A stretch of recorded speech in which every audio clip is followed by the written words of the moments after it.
Shall we proceed to the next question from the brothers? Yes. Yeah. My name is Rahul. I am a telecoms engineer working in Dubai since 2002.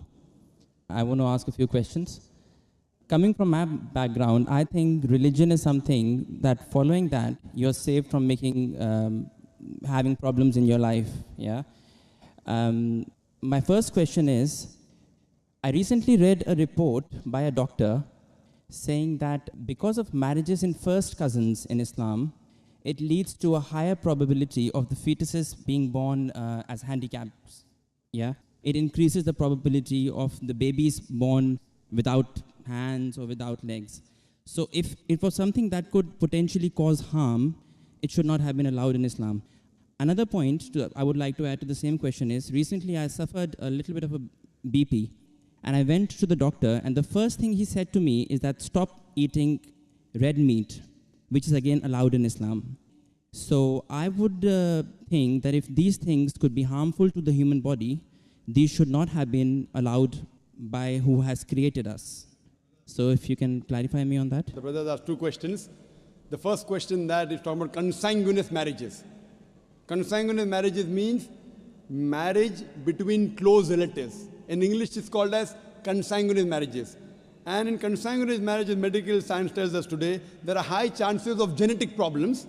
And I do agree with the brother. Yes. So why does Islam permit that? Yes. It's clearly mentioned in the Quran in Surah Nisa, chapter number 4, verse number 22 to 24, the woman who you can marry and the woman who cannot marry is mentioned there. Amongst them, it's clearly mentioned you cannot marry your sister and a lady cannot marry the brother. It's mentioned. Neither the father, neither the mother. You cannot marry the brother of your father, the ladies, and you cannot marry the sister of your father. That means the important close relatives are mentioned in the Quran. Brother, sister cannot marry, son and mother, father and daughter, paternal uncle, maternal uncle can't marry. But as far as first cousins are concerned, Islam does give permission. Now, as far as consanguineous marriages are concerned, the maximum problem comes when you marry your direct blood brother and sister. Consanguineous marriage. Even if you marry your direct father, daughter, mother and son, or your uncle, the chances are also there if you marry your first cousin, but negligible, very negligible. So no, Islam... That's not what the report said. The report said that because of marriages in first cousins, not your brothers and sisters, it leads to this problem. And it was from a doctor. It was published in Gulf News as well, actually. Brother, let me complete. Even I am a doctor. Ah, okay. Fine.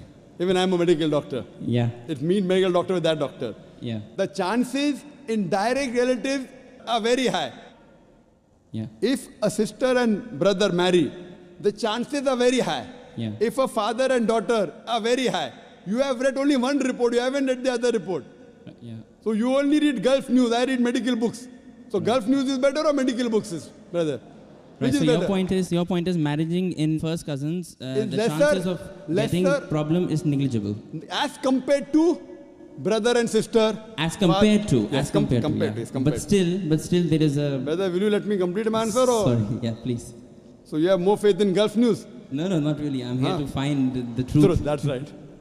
So what you realize that consanguineous marriage, and I agreed with you. I didn't say it's not there. Yeah. So I'm not trying to beat around the bush. But compared, it is negligible compared to direct blood brother and sister. Now, I do agree that there are medical genetic problems in various ways. But this report is there when you have continuously generation after generation. According to Dr. Ahmad Sakari says, the Prophet said, do not marry first cousins generation after generation. If you do it once or twice, it is no problem. Yet, even if you marry not cousins also, you can get a problem. Do you know that? Yeah, that. So that doesn't mean that you stop marriage only. Right, so there is a hadith which says that do not do it generation after generation. Yes, but otherwise, generally there's no problem. Right. Fine? Okay. So coming to your second question. Yeah. You went to a doctor and you said you had high BP. Yes. Doctor said you have red meat. Yes. So why does Islam allow red meat? Yes. You know, my friend went to a doctor and doctor said you have diabetes, don't have sugar. Brother, why do you have sugar? Right. Why? Don't have sugar. My friend went to a doctor, doctor said you have diabetes, don't have sugar. Brother, do you have sugar? Yes, of course. Why you have sugar? Stop having sugar. Yeah, but we can live on vegetables, easily possible. Can you live without having sugar? Can you live without having sugar? Even vegetarians have sugar, brother. Yeah. Are you educated? Yeah. MashaAllah. The problem is that person had a problem with his pancreas. Yeah. In the pancreas, there are islets of Langerhans which break down the sugar. Because my friend had a problem in the pancreas, he could not break down the sugar. Therefore, the doctor said, don't have sugar. Right. If you have some problem of red meat, you should not have red meat. Others can have red meat. Right.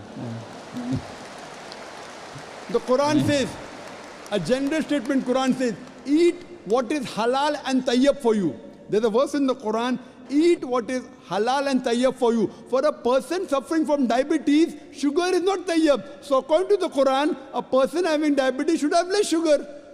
It's a general statement. Eat what is halal and tayyib for you. That means certain things which is good for others may not be good for you. But there are certain things which are bad for everyone. Alcohol. Alcohol is bad for everyone. It is prohibited for everyone. Pork is bad for everyone. Therefore, pork has been prohibited for everyone. What you realize, certain food, because of the way your metabolism is made, because it's a problem for you, doesn't mean that everyone should abstain from it. Hope that answers the question, brother. Sure. Okay. My next question is, Islam allows marriages, a husband to marry more than one wife, 4 wives. Is it compulsory to take the permission from the wife before marrying that second one? Because a lot of Muslim girls have told me that, they have to take permission from the first wife, so our interests are taken care of. I hope you don't intend to become Muslim and marry more than one wife, huh? No, I don't. Because there's a new law in the Indian government. If a Hindu converts to Muslim and marries more than one wife, then there's a problem. Yeah. There's a new law that's passed. I don't intend to, but I just need to find out. Don't intend to marry or don't intend to convert?